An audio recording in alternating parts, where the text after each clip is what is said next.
Today we're going to be going over the ultimate guide to herbalism. Now just stick around and enjoy the video. Now, as you well know, herbalism is one of the greatest gathering professions in game. It's one of those ones that you can get consistent gold and you can be quite sure that you're going to be pulling in a decent amount of gold per hour for all of this. That being said, let's just jump into learning. Now, when it comes towards learning, you're going to need to learn all of the different variations in order to farm effectively.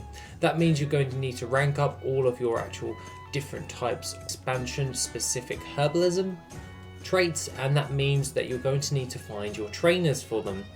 That being said, let's just jump into the vanilla and cataclysm ones at the first, and that is Tanisa in Stormwind at 54.6 to 83.6 and Muragar in Orgrimmar at 54.8 to 50.6. These will learn your vanilla and also cataclysm herbalism at skill level 1. Moving on to Burning Crusade, we have Botanist Alaria, and she is located within Shathrath City at 38.2 to 71.4. When it comes towards Wrath, we can go over towards Northern Dalaran and find KUHUINE Tenderstride, and he is located at 42.8 to 33.8. Now for Mists of Pandaria, all we have to do is go over to the Jade Forest at 45.4 to 86.0.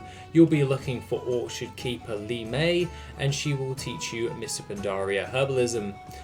Moving on to WoD, this is by far the easiest one, and that is literally go towards your garrison and just herb anything. It will give you that recipe in order to learn WoD herbalism. You do not need to find your trainer for that.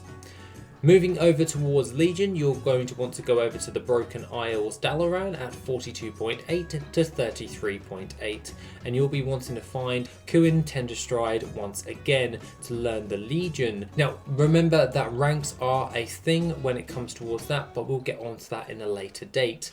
Now for BFA, you're going to want to find the trainer in your specific factions area, and that is Declan Senel in Borealis at 70.65 to 5.0, and for Desire Allure for Horde is Jaden Fla, and that is at 42.2 to 35.6. The other one of note for Shadowlands for everyone is Selector Almar in Oribos at 40.09 to 38.2. What you're going to be wanting to do there is just learn all of your different traits for whichever one you're going to be wanting to level up first. Primarily, I would stick with current content and then work my way down. Now jumping over to the leveling process. Now the leveling process is pretty straightforward and it only takes a load of different farms in order to do. So I've decided to select possibly the best farms that you can actually do for your specific expansion. Coming in for vanilla, we have the GROMSBLOOD farm, which is located within FELWOOD and can net you in a decent chunk of gold. This can also be paired with mining if you so wish, in order to rank up as well your mining at the same time and pull in a decent amount of gold, because GROMSBLOOD sells for a decent chunk. Now, moving over towards Burning Crusade, there isn't that many good herb farms when it comes towards Burning Crusade, but there is one in ZANGARMARSH, which is the FELWEED farm. You'll be wanting to pick anything that is herb based in that particular area, as you can then sell those on for quite a lot of gold, especially glow caps, which they are used to buy and purchase certain different things in that zone, particularly for a small battle pet.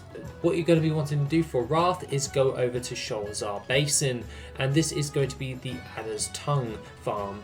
Now this one is primarily going to be the ones that you're going to enjoy probably the most, as all you're doing is going around in a complete circle non-stop until you are maxed on that herbalism trait. Overall, the Wrath one is in SHOLZAR Basin is by far one of the most easiest ones to do, and it shouldn't take you that long in order to do, as the density of Adders Tongue is quite high in that particular zone. The next thing for Cataclysm is definitely one that I do on the regular in order to pull in some nice steady gold, and that is the WHIPTAIL farm in ULDUM. Just don't forget to go over to Nozdormi and turn it back before NZOTH's invasion, otherwise you will not see any WHIPTAIL pop up on your screen. Now coming in for Mr. Pandaria, what you're going to be wanting to do is just stay in the Jade Forest where you learned your Mr. Pandaria herbalism and just fly around and pick green tea leaf. Mr. Pandaria herbs do not go for a great deal, but green tea leaf can also be farmed up quite heavily in this particular zone, and overall it's actually quite easy to actually get a lot of this green tea leaf, and it sells rather well, so you won't have a massive stockpile once you're finished, as it tends to sell rather fast, as it's used to make the healing potions for people to learn their potion master for their alchemists. Failing that, you can also turn them into their potions and vendor them for just vended gold, as a stack of 20 of those potions sell for 12 gold a piece. Moving over to WOD, what you're going to be wanting to do is just farm up in TANNAN Jungle. In TANNAN Jungle, all you have to do is go around the entire area in like a circular-esque fashion and just pick all of the WOD mats in that particular zone. There are no ranks toward this, so you shouldn't have a problem. When it comes towards Legion, however, we're going to be getting into ranks. And quite frankly, you're going to be wanting to spend a good chunk of time in each particular zone.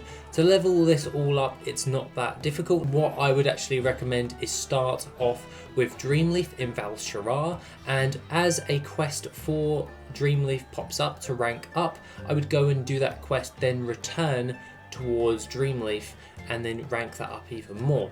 And then go down in the list that I'm providing right now, which is go over to Dreamleaf in Val'sharah, Fjarnskagel, which is located within Stormheim, Starlight Rose in Suramar, as well as Astral Glory in Argus, which is going to need you to have the quest line for Argus to actually be completed in order to farm in there. But after you actually pass that and you are in Argus, you shouldn't have that much of a problem ranking it up. Go over towards Azuna for Ethereal, and also High Mountain for Foxflower. You will need to do each of those particular zones in order to rank up and do those quests. So as and when a quest actually pops up, I would highly recommend doing that quest immediately, as to save time when you're actually trying to rank all of this up.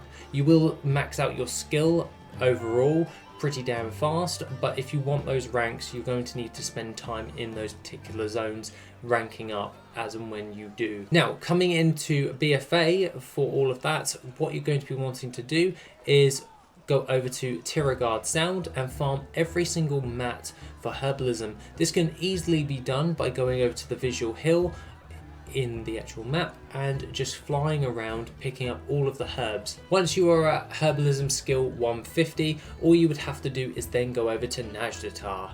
This same method applies when it comes towards ranks with those BFA ones in Tiragard Sound, where you will want to do the quest immediately as soon as it pops up for you, and then you can just keep going in and out and back towards doing that farm until you're at least 150, or you've ranked up all three up to rank 3 in all of those herbs. The next thing you'll be wanting to do is go over to NAZJATAR, which then you'll be wanting to fly around the area, and then you would want to herb ZIN'ANTHID in NAZJATAR until you are at 175 skill level. In order to get rank 2, it's pretty easy. All you're going to need to do is get a hold of a germinating seed, which you will get by flying around NAZJATAR, herbing all of the different types of ZIN'ANTHID. Once that has actually come, all you have to do is find the Carnivorous Lasher, which is located on the eastern side of the map, and use that germinating seed to spawn that rare. Once you have killed that rare, you have a chance of getting a hold of your rank 2 in order to actually have rank 2 in ZIN'ANTHID, and in order to get rank 3 for ZIN'ANTHID, all you have to do is just keep herbing the area and it will pop up for you in order to do. Moving on towards Shadowlands. Shadowlands is by far the most easiest, and the easiest farm that you can actually do for this is the MARROWROOT farm within MALDRAXXUS. Not only does MARROWROOT sell for a decent amount of gold overall, but it is by far one of the easiest farming locations in Shadowlands at the moment, because it's literally just in a circular-esque motion.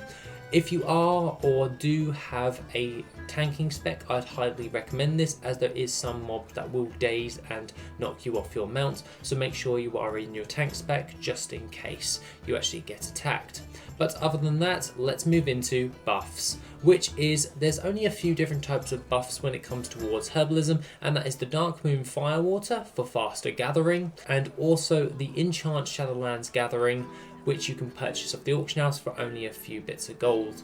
Now, though both of those do the same different thing, and that is to increase your herbalism speed, and by far this is the most easiest one to do, but remember they do not stack. My word for the wise, if you are only doing Shadowlands Gathering, then you get the enchant for Shadowlands Gathering, but if you are doing any other farm, then the Dark Moon Firewater will greatly help you overall.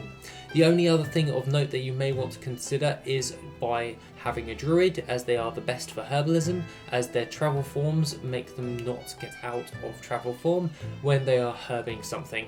The same can be done by purchasing a sky golem off of the auction house or crafting it after 30 days through engineering. Other than that, guys, that is pretty much everything I have to say for the ultimate guide towards herbalism. Have a lovely rest of the day, and I shall see you in the next video, which will be soon. If you want to support the channel and help make the channel even better, then why not check out the Patreon? Members get additional info, gold making resources, and Patreon specific content. The link is located in the description down below. Thank you and have an awesome day.